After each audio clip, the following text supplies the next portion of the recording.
Welcome. Today we're reading the chapter A New Daughter, of the novel The Blue Castle. Now, sit tight and let's get into it. Uncle Herbert and Aunt Alberta's silver wedding was delicately referred to among the Sterlings during the following weeks as the time we first noticed poor Valancy was a little, you understand. Not for worlds would any of the Sterlings have said out and out at first that Valancy had gone mildly insane or even that her mind was slightly deranged. Uncle Benjamin was considered to have gone entirely too far when he had ejaculated, "She's dippy, I tell you, she's dippy," and was only excused because of the outrageousness of Valancy's conduct at the aforesaid wedding dinner. But Mrs. Frederick and Cousin Stickles had noticed a few things that made them uneasy before the dinner. It had begun with the rosebush, of course, and Valancy never was really quite right again. She did not seem to worry in the least over the fact that her mother was not speaking to her. You would never suppose she noticed it at all. She had flatly refused to take either purple pills or Redfern's bitters. She had announced coolly that she did not intend to answer to the name of Doss any longer. She had told Cousin Stickles that she wished she would give up wearing that brooch with Cousin Artemis Stickles' hair in it.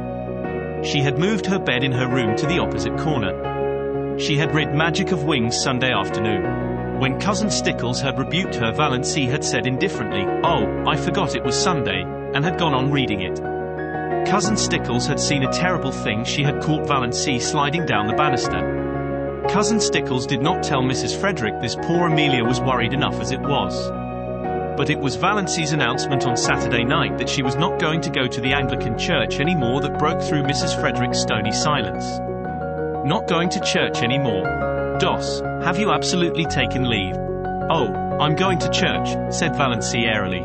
"I'm going to the Presbyterian church. But to the Anglican church I will not go." This was even worse. Mrs. Frederick had recourse to tears, having found outraged majesty had ceased to be effective. "What have you got against the Anglican church?" she sobbed. "Nothing, only just that you've always made me go there.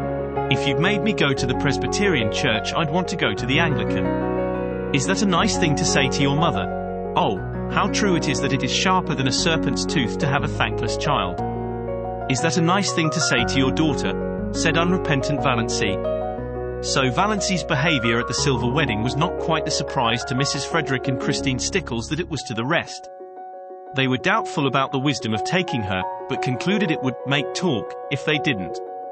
Perhaps she would behave herself, and so far no outsider suspected there was anything queer about her. By a special mercy of Providence it had poured torrents Sunday morning, so Valancy had not carried out her hideous threat of going to the Presbyterian church. Valancy would not have cared in the least if they had left her at home. These family celebrations were all hopelessly dull, but the Sterlings always celebrated everything. It was a long-established custom. Even Mrs. Frederick gave a dinner party on her wedding anniversary and Cousin Stickles had friends in to supper on her birthday. Valancy hated these entertainments because they had to pinch and save and contrive for weeks afterwards to pay for them. But she wanted to go to the silver wedding.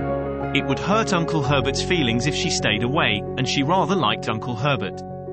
Besides, she wanted to look over all her relatives from her new angle.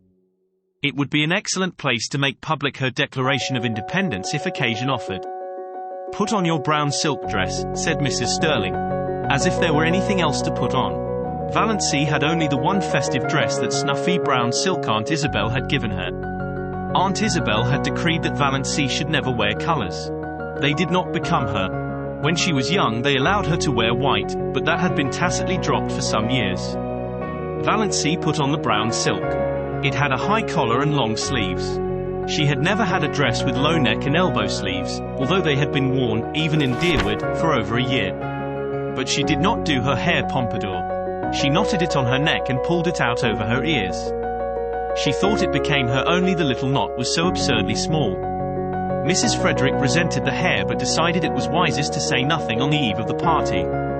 It was so important that Valancy should be kept in good humor, if possible, until it was over.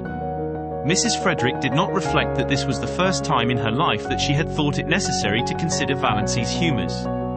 But then Valancy had never been queer before. On their way to Uncle Herbert's, Mrs.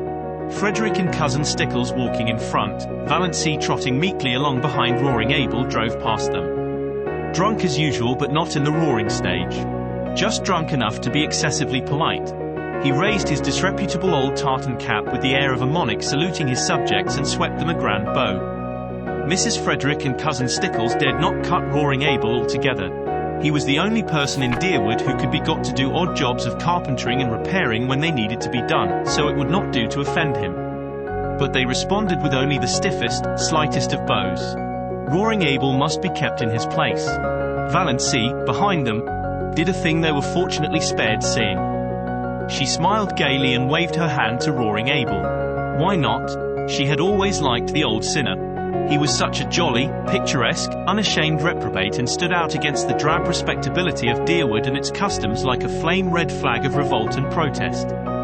Only a few nights ago Abel had gone through Deerwood in the wee sma's, shouting oaths at the top of his stentorian voice which could be heard for miles, and lashing his horse into a furious gallop as he tore along prim, proper Elm Street.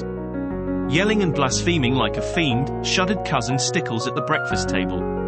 I cannot understand why the judgment of the Lord has not fallen upon that man long ere this, said Mrs. Frederick petulantly, as if she thought Providence was very dilatory and ought to have a gentle reminder. He'll be picked up dead some morning, he'll fall under his horse's hoofs and be trampled to death, said Cousin Stickles reassuringly. Valency had said nothing, of course, but she wondered to herself if Roaring Abel's periodical sprees were not his futile protest against the poverty and drudgery and monotony of his existence. She went on dream sprees in her blue castle. Roaring Abel, having no imagination, could not do that. His escapes from reality had to be concrete.